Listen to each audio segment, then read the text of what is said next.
attention গুৰুত্বহীন অভিভাৱক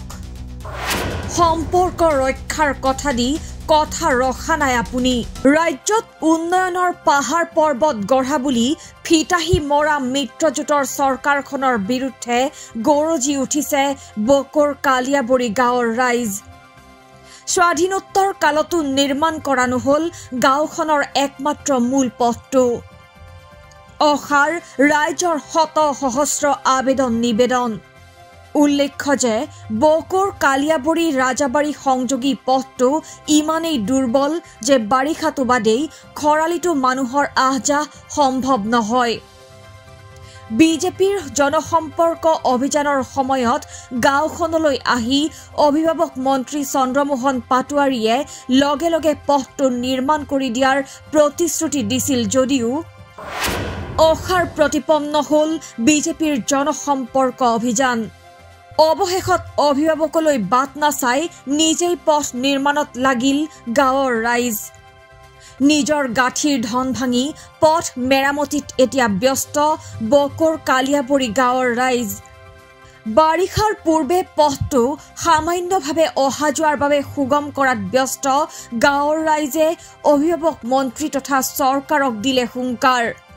অতি শীঘ্ৰে পথটো নিৰ্মাণ নকৰিলে ৰাজহুৱাভাৱে ভোট বৰ্জন কৰিব কালিয়াবৰী গাঁৱৰ ৰাইজে আপোনালোকৰ ৰাস্তা ভাল হোৱা নাই নেকি নাই চৰকাৰে ভাল কৰা নাই নমস্কাৰ বৰ্তমান বকৰ পৰা 1 কিলোমিটাৰ দূৰ নহয় ৰাজাবাৰী গাঁওখন ইয়াত আমাৰ ৰাস্তাৰ পৰা দলঙলৈকে কোনো উন্নয়ন হোৱা নাই যিখন চৰকাৰে এতিয়ালৈকে বৰ্তমান বহু কোটি টকা খৰচ কৰি ব্যয় কৰিছে কোনো কামত অহা নাই আৰু আমাৰ ৰাস্তা দলং ঘাট এইবিলাকত কোনো নজৰ দিয়া নাই কোনো উন্নয়ন হোৱা নাই তেওঁলোকে এনে ভুৱা কিছুমান প্ৰতিশ্ৰুতি দি ফেলে অসম চৰকাৰে এনে মিছা মানুহক হাৰাশাস্তি কৰি আহিছে ইয়াতকৈ মানে দুৰ্ভাগ্যজনক কথা এইটো হ'ল যে বকৰ পৰা 1 কিলোমিটাৰ নোহোৱা এই দলং কেইখনত যে মুখ্যমন্ত্ৰীৰ কোনো নজৰ নপৰে এইটো বৰ দুখজনক কথা মই ভাবোঁ তেখেতে হয়তো দুখীয়া প্ৰজাৰ প্ৰতি তেওঁ কোনো আশা নাই সেইকাৰণে তেখেতে এইবিলাকৰ প্ৰতি নজৰ নিদিয়ে মানে অসম চৰকাৰৰ এডভান্টেজ আসাম পাতি পেলাই কোটি টকা খৰচা কৰিছে সেই টকা খৰচা নকৰি ৰাস্তা বনালে ভাল পালেহেঁতেন নে নিশ্চয় সন্মুখত 26ৰ ইলেকশ্যন আহি আছে আপোনালোকে ইলেকশ্যনত ভোট দি থাকে বাৰে বাৰে কিয় আপোনালোক প্ৰতাৰণা কৰে কওকচোন তাৰমানে তেওঁলোকে ভাবিছে কি যে আমাক তেওঁ প্ৰতাৰণা কৰি পেলাই হয়তো যিবোৰ মানে প্ৰতিশ্ৰুতি দিছে সেইবোৰ প্ৰতিশ্ৰুতি মানে জৰিয়তে তেওঁহঁতে ভোট লোৱাৰ এটা প্ৰচেষ্টা চলাইছে এইবাৰো ভোট বিচাৰি আহিব আমাৰ বকৰ পৰা যিখিনি